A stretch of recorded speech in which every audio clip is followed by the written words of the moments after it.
മക്കളെ ഞാനിന്ന് ഉണ്ടാക്കാൻ പോണത് നല്ല അടിപൊളി സിമ്പിളായിട്ട് ഉണ്ടാക്കാൻ പറ്റുന്ന പൊരിച്ച പത്തിരിയാണ്. ഇത് എല്ലാവർക്കും ഉണ്ടാക്കാൻ പറ്റും. എല്ലാവരും ഉണ്ടാക്കി നോക്കണം. ഞാൻ ഉണ്ടാക്കണ പോലെ ഉണ്ടാക്കിയാൽ മതി. അതിനി എങ്ങനെ ഉണ്ടാക്കുകയെന്ന് കാണാം.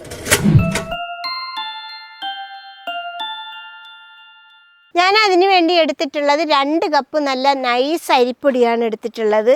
എന്ന് വെച്ചാൽ നമ്മൾ പത്തിരിക്കൊക്കെ എടുക്കുന്ന പൊടി ഒന്ന് വറുത്തിട്ടെടുത്തിട്ടുണ്ട്. ഇനി ഈ അരിപ്പൊടി ഇവിടെ ഇരിക്കട്ടെ. ഇനി നമുക്ക് ഇതിലേക്ക് വേണ്ട സാധനങ്ങൾ റെഡിയാക്കി എടുക്കാം. ആദ്യം ഒരു ജാറിലേക്ക് 1/2 കപ്പ് തേങ്ങ ഇട്ട് കൊടുക്കാം.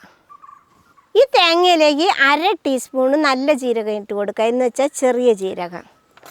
ഇനി നമുക്കിതൊന്ന് ചതച്ച് കൊണ്ടുവരാം.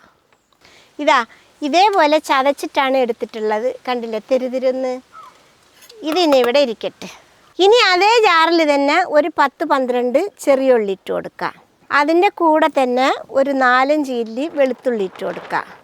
2 പച്ചമുളക് ഇട്ട് കൊടുക്കുക. എരിവില്ലാത്തതാണെങ്കിൽ 2 എണ്ണം, എരിവുള്ളതെങ്കിൽ 1 ഇട്ട് കൊടുത്താൽ മതി കേട്ടോ. ഇതും അതേപോലെ നമുക്കൊന്ന് ചതച്ച് കൊണ്ടുവരാം. ഇതും അതേപോലെ ചതച്ചെടുത്തിട്ടുണ്ട്. കണ്ടില്ലേ? ഇനി ഇതിവിടെ ഇരിക്കട്ടെ. മക്കളെ, ഇനി നമുക്ക് മാവ് ഒന്ന് വാട്ടിയെടുക്കണം. അതിന് വേണ്ടി ഞാനൊരു ചീനി ചട്ടിയാണ് അടുപ്പത്ത് വെക്കുന്നത്. ചട്ടി ചൂടായ 1 ടേബിൾ സ്പൂൺ വെളിച്ചെണ്ണ ഒഴിച്ചു കൊടുക്കുക. എണ്ണ ഒന്ന് ചൂടായി വന്നാൽ നമ്മൾ ചതച്ച് വെച്ച ഉള്ളിയും വെളുത്തുള്ളിയും ഒക്കെ ഇട്ട് കൊടുക്കുക.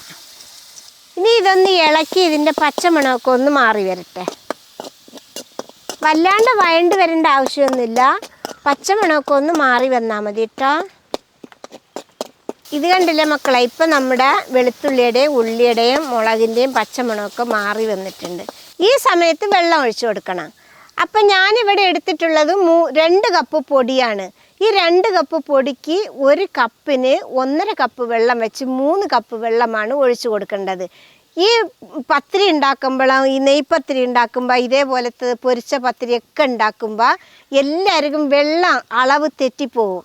അപ്പോൾ ഇപ്പം ഞാൻ പറയണ അതേ അളവിൽ നിങ്ങൾ എടുക്കുകയാണെങ്കിൽ കറക്റ്റായിരിക്കും കേട്ടോ. ഇനി നമുക്കിതിൽ വെള്ളം ഒഴിച്ചു കൊടുക്കാം. ഞാനിവിടെ പറഞ്ഞതുപോലെ 3 കപ്പ് വെള്ളമാണ് ഒഴിച്ചു കൊടുത്തത് കേട്ടോ. ഇനി നമുക്കൊന്ന് വെള്ളം ഒന്ന് ഇളക്കി കൊടുക്കാം. ഇനി ഇതിൽ പാകത്തിനുള്ള ഉപ്പിട്ട് കൊടുക്കാം.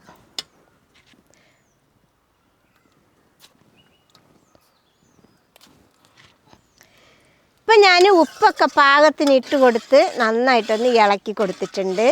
ഇനി വെള്ളമൊക്കെ ഒന്ന് വെട്ടി തിളച്ച് വരട്ടെ. അതുവരെ നമുക്ക് കത്തിച്ച് കൊടുക്കാം. മക്കളെ, നമ്മുടെ വെള്ളം അതിൻ്റെ തിളച്ച് വന്നിട്ടുണ്ട്. ഇനി നമുക്ക് ഈ സമയത്ത് ഈ മാവ് കുറേച്ചാ അങ്ങനെ ഇട്ടിട്ട് നമുക്ക് കിണ്ടിയെടുക്കണം കേട്ടോ. മക്കളെ, ഈ മാവിടുമ്പോൾ ചെറിയ തീയെ വെക്കാൻ പാടുള്ളൂ കേട്ടോ. അല്ലെങ്കിൽ എല്ലാ മാവിലും വെള്ളം നനവ് കിട്ടത്തില്ല.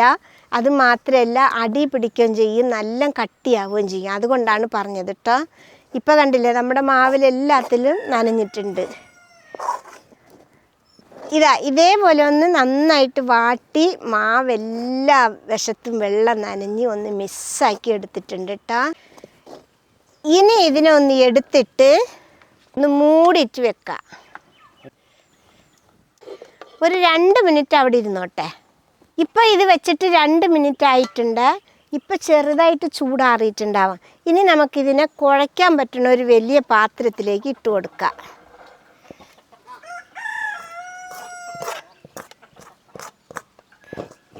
മക്കളെ, ഇനി നമുക്കിതൊന്ന് കുഴയ്ക്കണം. കുഴയ്ക്കുന്നതിന് മുന്നേ ആയിട്ട് 1/2 ടീസ്പൂൺ എള്ളിട്ട് കൊടുക്കുക. കറുത്ത എള്ള് കേട്ടോ. ഇനി അതിൻ്റെ കൂടെ തന്നെ നമ്മൾ ചതച്ച് കൊണ്ടുവന്ന തേങ്ങയും കൂടി ഇട്ട് കൊടുക്കുക.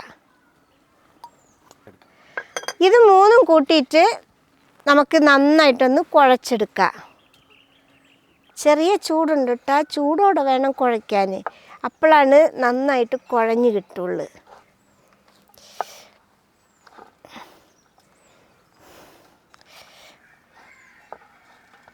മക്കളെ, നമ്മുടെ മാവ് ആ ചൂടോടെ തന്നെ നന്നായിട്ട് കുഴച്ച് ഉരുട്ടിയെടുത്തിട്ടുണ്ട്. കണ്ടില്ലേ? ഇനി ഇത് നമുക്കൊന്ന് പരത്തിയെടുക്കാണ്ട്. അതിന് നമ്മുടെ മാവിനെ ഞാൻ 2 കഷ്ണമാക്കിയാണ് എടുക്കുന്നത്. ബാക്കിയുള്ള ഈ ഒരു കഷ്ണം നമുക്ക് മൂടിയിട്ട് വെക്കാം. ഇനി നമുക്ക് ടേബിളിൽ കുറച്ച് എണ്ണ അങ്ങോട്ട് പുരട്ടി കൊടുക്കാം.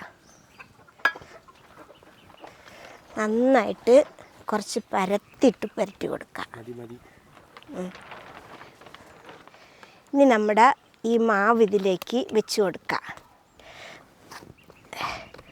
വെച്ചിട്ട് ഇതിൻ്റെ മേലെ നമുക്ക് ഇച്ചിരി എണ്ണ പുരട്ടി കൊടുക്കാം. ഇനി നമുക്കൊന്ന് പരത്തിയെടുക്കാം. മക്കളെ ലേശം കട്ടിയിൽ വേണം പരത്താൻ കേട്ടോ. ഇതേപോലെ പരത്തി എടുത്തിട്ടുണ്ട് കേട്ടോ. ഇനി നമുക്കിതിനെ ഇതേപോലെ കുറച്ച് കട്ടിയിൽ വേണം പരത്താൻ. ഞാനിതാ ഈ പാത്രം കൊണ്ടാണ് മുറിക്കുന്നത്. ഇനി നമുക്കിതിൽ ഇച്ചിരി എണ്ണ പുരട്ടി കൊടുക്കാം. ഇതേപോലെ ഒന്ന് വെച്ചിട്ടിങ്ങനെ നെക്കി കൊടുക്കുക. അപ്പോൾ അത് മുറിഞ്ഞോളും.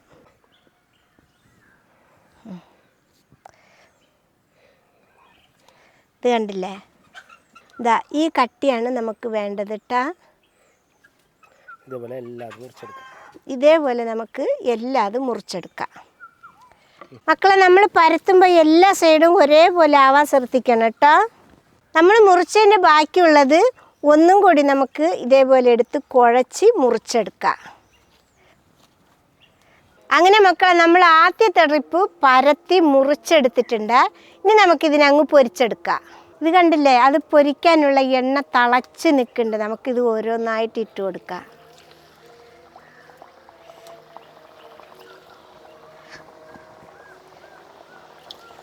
ഞാനിപ്പോൾ ഇതിന് 3 എണ്ണമാണ് ഇട്ടിട്ടുള്ളത് കേട്ടോ. ഇനി ഇതങ്ങ് പൊരിഞ്ഞ് വരട്ടെ. ഇത് ഇട്ട് നമ്മൾ പൊരിച്ചെടുക്കുന്നവരെ നല്ല ചൂട് വേണം. എണ്ണ നല്ല തീയും വേണം. തീ കുറഞ്ഞാലാണ് ഇത് എണ്ണ കുടിക്കുക എന്നെല്ലാവരും പറയില്ലേ. അത് തീ കുറഞ്ഞാലാണ് എണ്ണ കുടിക്കുക.